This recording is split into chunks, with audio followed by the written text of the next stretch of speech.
ನಮಸ್ಕಾರ ಸ್ನೇಹಿತರೆ, ಇಡೀ ದೇಶದಾದ್ಯಂತ ಇರುವ ಪಡಿತರ ಚೀಟಿ ಫಲಾನುಭವಿಗಳಿಗೆ ಇಲ್ಲಿದೆ ಗುಡ್ ನ್ಯೂಸ್. 3 ವರ್ಷದಿಂದ ಪಡಿತರ ಚೀಟಿಗೆ ಅರ್ಜಿ ಆಹ್ವಾನ ಸಿಗದೆ ಲಕ್ಷಾಂತರ ಬಡವರು ಬಿಪಿಎಲ್ನಿಂದ ವಂಚಿತರಾಗಿದ್ದಾರೆ ಸ್ನೇಹಿತರೆ. ಇನ್ನು 7.76 ಲಕ್ಷ ನಕಲಿ ಕಾರ್ಡ್ ಪತ್ತೆಯಾಗಿದೆ ಸ್ನೇಹಿತರೆ. ಮೇ 2 ರಾಜ್ಯದಲ್ಲಿ ಲಕ್ಷಾಂತರ ಬಡವರು ಬಿಪಿಎಲ್ ಪಡಿತರ ಚೀಟಿಗಾಗಿ ಕಾಯುತ್ತಿದ್ದರೂ ಕೂಡ ರಾಜ್ಯ ಸರ್ಕಾರ ಮಾತ್ರ ಕಳೆದ 3 ವರ್ಷಗಳಿಂದ ಹೊಸ ಪಡಿತರ ಚೀಟಿಗಾಗಿ ಅರ್ಜಿಯನ್ನೇ ಕರೆದಿಲ್ಲ ಸ್ನೇಹಿತರೆ. ಇದರಿಂದ ಅರ್ಹ ಬಡವರು ಬಿಪಿಎಲ್ ಸೌಲಭ್ಯದಿಂದ ವಂಚಿತರಾಗಿದ್ದಾರೆ. ಹೀಗಾಗಿ ರಾಜ್ಯ ಸರ್ಕಾರದ ಆಹಾರ, ನಾಗರಿಕ ಸರಬರಾಜು ಮತ್ತು ಗ್ರಾಹಕರ ವ್ಯವಹಾರಗಳ ಇಲಾಖೆ ಪ್ರಸ್ತುತ ವೈದ್ಯಕೀಯ ತುರ್ತು ಪರಿಸ್ಥಿತಿ ಹಿನ್ನೆಲೆಯವರೆಗೆ ಈ ಶ್ರಮ ನೋಂದಾಯಿತ ಕಾರ್ಮಿಕರಿಗೆ, ಬುಡಕಟ್ಟು ಜನಾಂಗದವರಿಗೆ ಆದ್ಯತಾ ಪಡಿತರ ಚೀಟಿ ನೀಡುತ್ತಿದೆ ಸ್ನೇಹಿತರೆ. ಇದರ ಹೊರತಾಗಿ ಲಕ್ಷಾಂತರ ಮಂದಿ ಬಿಪಿಎಲ್ ಪಡಿತರ ನಿರೀಕ್ಷೆಯಲ್ಲಿದ್ದಾರೆ ಸ್ನೇಹಿತರೆ. ಹೀಗಾಗಿ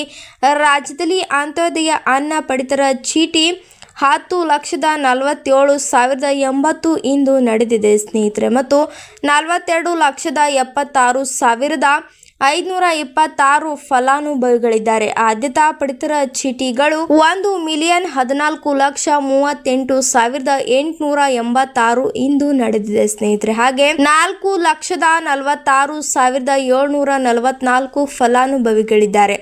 ಆದ್ಯತೇತರ ಪಡಿತರ ಚೀಟಿಗಳು 29,71,601 ಇಂದು ಇದೆ ಸ್ನೇಹಿತರೆ. ಹಾಗೆ 1,02,18,470 ಫಲಾನುಭವಿಗಳಿದ್ದಾರೆ.